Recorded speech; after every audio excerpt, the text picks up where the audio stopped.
नमस्कार दोस्तों, टिकी गुरुजी चैनल के अंदर आपका हार्दिक स्वागत है। आज विद्यार्थियों की काफ़ी डिमांड थी कि आप सर समास लेकर आओ और समास में हमें ऐसी ट्रिक बताओ कि हम कभी भूले ही नहीं। तो आज उनकी डिमांड के ऊपर मैं आपके लिए एक समास की ट्रिक लेके आया हूँ। उम्मीद करता हूँ ये ट्रिक आपको बहुत अच्छी लगेगी। वैसे भी टिकी गुरुजी चैनल पे जो भी ट्रिक्स बताई जाती है वो सभी से अलग बताई जाती है और ऐसी ट्रिक्स बताई जाती है कि जो विद्यार्थी को परीक्षा के समय में भी याद रह सके। तो दोस्तों आज मैं आपके सामने समास की ट्रिक लेके आया हूँ। आज ये जो क्लास होगी ओनली ट्रिक बेस है और इसमें आपको समास को बेसिक बताया जाएगा। जिसको कुछ भी समास के बारे में नॉलेज नहीं है उसको इस क्लास के अंदर समास से बहुत कुछ सीखने को मिलेगा और वह परीक्षा के अंदर कोई सा भी प्रश्न हो समास का गलत नहीं करके आएगा, यह मैं आपसे वादा करता हूँ। दोस्तों आप मेरी वीडियो को लास्ट तक देखिएगा और यदि आपने मेरे चैनल को सब्सक्राइब नहीं किया है तो चैनल को सब्सक्राइब कीजिए। तो दोस्तों बगैर किसी देरी के हम अपने क्लास को स्टार्ट करते हैं। देखो सबसे पहले हम पढ़ेंगे समास होता क्या है। तो आपको परिभाषा या कुछ कोई पेपर में नहीं पूछेगा कि समास क्या होता है, कितने प्रकार। समास क्या होता है? समास ये होता है कि पदों को जोड़कर संक्षिप्त करने की जो प्रक्रिया होती है उसको कहते हैं समास। तो समास में अपने को हमेशा क्या करना पड़ता है, कोई भी चीज को संक्षेप में लिखा जाता है। दो पद हैं उनको आप जोड़ करके उनको संक्षेप में लिखोगे तो वो क्या होता है, समास। अब मेनली समास के अंदर आपको सबसे पहले पूछे जा सकते हैं कि समास प्रकार कितने होते हैं। वैसे समास के प्रकार 6 प्रकार होते हैं समास के, परंतु पदों की प्रधानता के आधार पर समास के 4 भेद होते हैं और हम उसी को जानेंगे, उसी से अपने पेपर के अंदर क्वेश्चन सीधे पढ़ेंगे। तो दोस्तों पदों की प्रधानता के आधार पर समास के हम भेद पढ़ते हैं और हम सबसे पहले पढ़ेंगे इसके 4 भेद कौन कौन से होते हैं, इनके बारे में पढ़ेंगे। 4 भेद कौन कौन से होते हैं समास के, इसके बारे में पढ़ेंगे। तो हम पहला भेद पढ़ेंगे जिसमें कि क्या होता है, पूर्व पद प्रधान हो। एक आपको दिखेगा पूर्व पद, एक दिखेगा उत्तर पद। अब आपका पूर्व पद मतलब होता है पहले का पद और उत्तर पद मतलब होता है बाद का पद। ये भी मैं आपको इसका डिटेल से आगे बताऊंगा इसके बारे में। अभी हम थोड़ा इसके बारे में जानते हैं कि पूर्व पद प्रधान हो मतलब कि पूर्व पद किस में प्रधान होता है, अविर्भाव समास में। अविर्भाव समास है उसमें क्या होता है, पूर्व पद प्रधान होता है, मतलब कि जो पहला वाला पद है उसको प्रधानता दी जाती है। दूसरा उत्तर पद प्रधान हो मतलब कि आपके के क्वेश्चन तो इसी से सही हो जाएंगे पेपर के अंदर। उत्तर पद प्रधान हो, उत्तर पद प्रधान किस में होता है, एक तो तत्पुरुष में, ठीक है। मतलब कि क्या है, जो दूसरा वाला वर्ड है वो प्रधान हो, पहले की प्रधानता नहीं होगी उसके अंदर। कर्ता पुरुष हो जाएगा, एक हो जाए अपने का कर्मधारय और एक हो जाएगा दोस्तों द्विगु। इन तीनों में आप हमेशा याद रखना कि उत्तर पद प्रधान होता है, मतलब जो दूसरा वाला पद होता है वो भूत प्रधान होता है। इसी प्रकार आगे अब इसमें तीसरा क्या है, दोनों पद प्रधान हो। अब आप कहोगे कि सर दोनों ये क्या होता है, मैं बोलता हूँ कि दोनों पद प्रधान हो और दोनों पद होते हैं द्वंद्व में। द्वंद्व समास, जैसे कि द्वंद्व समास में क्या होते हैं वो भी आपको बताऊंगा कि विलोम शब्द आते हैं, क्या क्या चीजें आती है वो आपको मैं बताऊंगा आगे। अभी मैं आपको पदों की प्रधानता के आधार पर समास के भेद बता रहा हूँ। और चौथा होता है अन्य पद, मतलब वो जो दोनों वर्ड दिए हुए हैं वो दोनों ही नहीं होंगे, उनके अलावा कोई तीसरा ही होगा। और इसमें ज्यादातर अपने पर्यायवाची शब्द आते हैं। तो दोस्तों अभी अपने क्या पढ़ा, अपने 4 भेद पढ़े समास के। अपने पढ़ा पूर्व पद प्रधान हो, जैसे कि एक वर्ड है प्रतिदिन। अब प्रतिदिन में क्या है, प्रति क्या है, प्रतिदिन मतलब हर दिन, मतलब पूर्व पद क्या है, प्रधान है, तो इसमें क्या होगा, अविभव समास। इस टाइप से मैं और आप बताऊंगा आपको आगे। तो दोस्तों इसमें सबसे पहले हमने पढ़ा पूर्व पद प्रधान हो, पूर्व पद में अविभव समास, उत्तर में तत्पुरुष कर्मधारय और द्विगु, दोनों पद द्वंद्व और अन्य पद हो तो बहुवीर्य। उम्मीद करता हूँ यहाँ तक सभी को समझ आया होगा। अब हम थोड़ा बहुत इनके बारे में, समास के बारे में जानते हैं। सबसे पहले हम जानेंगे अविर्भाव समास के बारे में। अब देखो दोस्तों अविर्भाव समास में क्या होता है, जिस समास में प्रथम पद या पूर्व पद उपसर्ग हो। अब देखो अविर्भाव समास के बारे में हम जान रहे हैं, इसमें क्या होता है कि जो पहला पद होता है वो उपसर्ग भी हो सकता है, ये याद रखना। अब आपको पता होगा कि उपसर्ग कौन से होते हैं, वह आपको मैं आगे से बताऊंगा अगले क्लास के अंदर, जो उपसर्ग कौन कौन से होते हैं और हिंदी के उपसर्ग कौन से होते हैं, संस्कृत के कौन से होते हैं, विदेशी कौन से होते हैं, वो सब बताऊंगा, ठीक है। एक बार आप ध्यान रखो, अविभाव समास में सबसे पहले वो वर्ड आएंगे जो उपसर्ग होते हैं या अव्यय होते हैं। पहला उपसर्ग या अव्यय या पदों की पुनरावृत्ति, जैसे कि एक वर्ड है दिनों दिन, दिनों दिन, तो इसके बाद क्या होता है, इसका मतलब क्या होता है, दिन के बाद दिन। तो ये इस टाइप के वर्ड भी इसके के अंदर आते हैं। तो पदों की पुनरावृत्ति हो। उम्मीद करता हूँ समझ आया होगा। अविभाव समास में कुछ नहीं होता। सबसे इंपॉर्टेंट चीज इसमें है अवयव, उपसर्ग आते हैं, अवयव आते हैं, अव्यय आते हैं और पदों की पुनरावृत्ति होती है। ठीक है। एक इसमें आप ध्यान रखना हमेशा दोस्तों, विशेषण के कभी नहीं आते। मतलब कि वे उपसर्ग जिनका अर्थ विशेषण होता है वे कभी भी अविभाव समास में नहीं आते। आप हमेशा ये याद रखना। और एक आप हमेशा याद रखना कि जो ए या अन उपसर्ग होते हैं ना, ये कभी भी नहीं आते।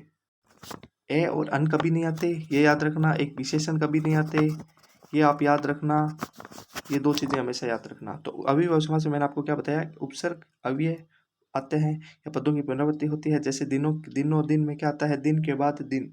जैसे कि एक वर्ड है प्रतिदिन, प्रतिदिन, तो प्रतिदिन में क्या आ रहा है, पहला पद आ रहा है। मतलब प्रथम मैंने आपको बताया था पूर्व पद हो, तो प्रति मतलब हर दिन, हर दिन मतलब इसमें कौन सा होगा, अविभाव समास। उम्मीद करता हूँ कि आपको अविभाव अच्छे से समझ आया होगा। इसी प्रकार जो नेक्स्ट क्लास में अभी अपने इसको काफ़ी डीपली पढ़ेंगे। एक बार इसको थोड़ा बेसिक बेसिक चीज़ें पढ़ लेते हैं इनके बारे में अपने, फिर हम पढ़ेंगे नेक्स्ट तत्पुरुष समास के बारे में। तत्पुरुष में क्या होता है दोस्तों,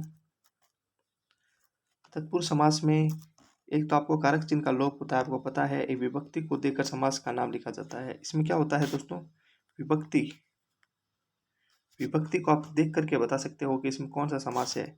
विभक्ति कैसे होगी, जैसे कि एक वर्ड आपने कई बार सुना होगा, कारक चिन्ह, कर्ता ने कर्म को करण से या द्वारा संप्रदान के लिए अपदान से संबंध का के ही अधिकरण में या संबोधन है। मतलब इस टाइप के जो भी वर्ड दिखते हैं अपने को कारक चिन्ह, वह इस वह इस तत्पुरुष समास के अंदर आते हैं। तो अपने को कुछ नहीं करना, थोड़ी बहुत दो चार विभक्तियां याद रखनी है। जैसे कि एक तो अपने को याद रखना है, कर्म के साथ हमेशा को लगता है विभक्ति, ठीक है। करण के साथ लगता है से या द्वारा लगता है, संप्रदान के साथ लगता है के लिए, ठीक है। फिर अगला है अपना अपादान, से अपादान के साथ लगता है से, और संबंध के साथ लगता है का, के, की, और अधिकरण के साथ लगता है में या पर। ये देखो दोस्तों, कुछ विभक्तियां बताई मैंने आपको, जो आपको पेपर में पूछा जाएगा कि इसमें से कौन सा तत्पुरुष समास है, तो आपको उसके बारे में पता होना चाहिए। कर्म को कर, कर्म के साथ को, करण के साथ से या द्वारा संप्रदान के लिए, ठीक है। अपादान मतलब होता है से अलग के सेंस में अपादान लगता है। संबंध होता है का, के, की। अधिकरण मतलब होता है में और पर। जैसे कि एक शब्द मैंने आपको दे दिया, शरणागत, तो आप कहोगे कि सर इसका मतलब होता है शरण में आगत, शरण में आगत। शरण में आगत, और मैंने आपको पूछ लिया कि इसमें कौन सा तत्पुरुष समास है, तो आपको पता होना चाहिए कि इसमें जो में आ गया, तो में किस में आता है, अधिकरण के अंदर। में किसके आता है, अधिकरण। जो भी मैंने आपको ये विभक्ति बताई है, में आता है अधिकरण में, तो इसमें क्या है, अधिकरण समास आ जाएगा। एक आपको इसके अंदर दिखेगा नयन तत्पुरुष समास, बहुत इंपॉर्टेंट है परीक्षा की दृष्टि से। नयन तत्पुरुष समास, इसमें क्या होता है कि अपने को ए और अन, चार जो उपसर्ग अपने छोड़े थे अविभाव के अंदर, ए और अन वाले, वो इससे नए तत्पुरुष में बनते हैं। इस प्रकार के समास में क्या होता है, नए लगाकर समास वगैरह किया जाता है। कि जैसे कि इसका एग्जाम्पल है ज्ञान, एक वर्ड है, तो अज्ञान में क्या आता है, नए ज्ञान, मतलब जिसको ज्ञान नहीं हो वो क्या होता है, अज्ञान। और मैंने क्या बताया है आपको, ए या अन वाले क्या आते हैं, नैन तत्पुरुष के अंदर आते हैं। जैसे कि एक वर्ड और है अनमोल, अनमोल, ठीक है। अनमोल में क्या आता है, न मोल, ठीक है। तो इसमें क्या हो गया, अन। समझ आया, ए और अन वाले इसमें आते हैं। एक आपको दिखेगा इसमें तत्पुरुष के अंदर लुप्त पद,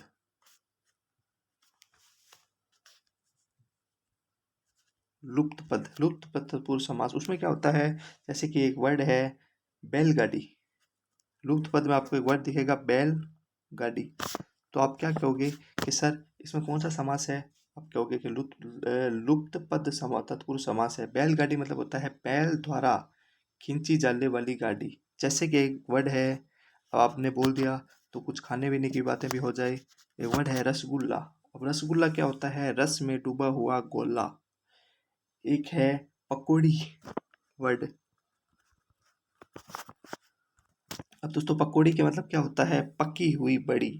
जो बड़ी पक चुकी है वो खाने के लिए वो हो जाती है पकौड़ी। तो ये दोस्तों लुप्त पद तत्पुरुष समास है।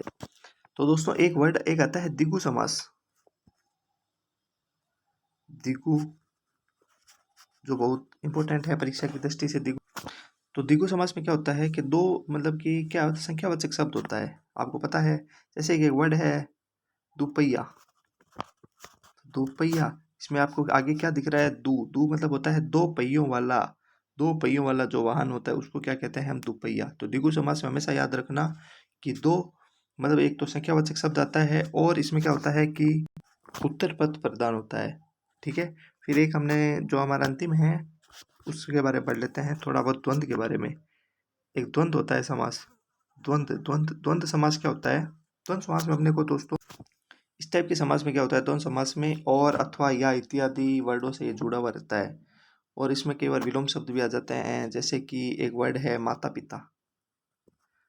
माता पिता का आप करोगे तो इसका समास वगैरह क्या होगा? माता और पिता।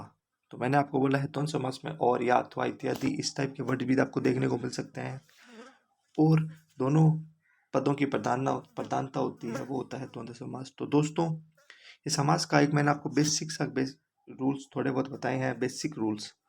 अब जो हमारी नेक्स्ट क्लास होगी वो बहुत हाई लेवल की क्लास होगी जिसके अंदर हम एसआई तक की परीक्षा के अंदर समाज से रिलेटेड जो क्वेश्चन बन सकते हैं उसको लेकर के डिस्कस करेंगे। कि ये क्लास उन विद्यार्थियों के लिए थी जिनको समाज के बारे में कुछ भी नॉलेज नहीं है, इसलिए हमने ये क्लास थोड़े कम स्तर की रखी है। अब हमारा जो नेक्स्ट क्लास आएगी समाज की उसमें काफ़ी अच्छा लेवल होगा, देखने को मिलेगा आपको। तो दोस्तों मैं उम्मीद करता हूँ कि आपको क्लास अच्छी लगी होगी और जो आगे भी समाज की क्लास आएगी वो आप ज़रूर देखिएगा, उसमें और अच्छी अच्छी ट्रिक्स लेके आएंगे। तो दोस्तों आप हमारे चैनल को लाइक कीजिए, सब्सक्राइब कीजिए। धन्यवाद दोस्तों।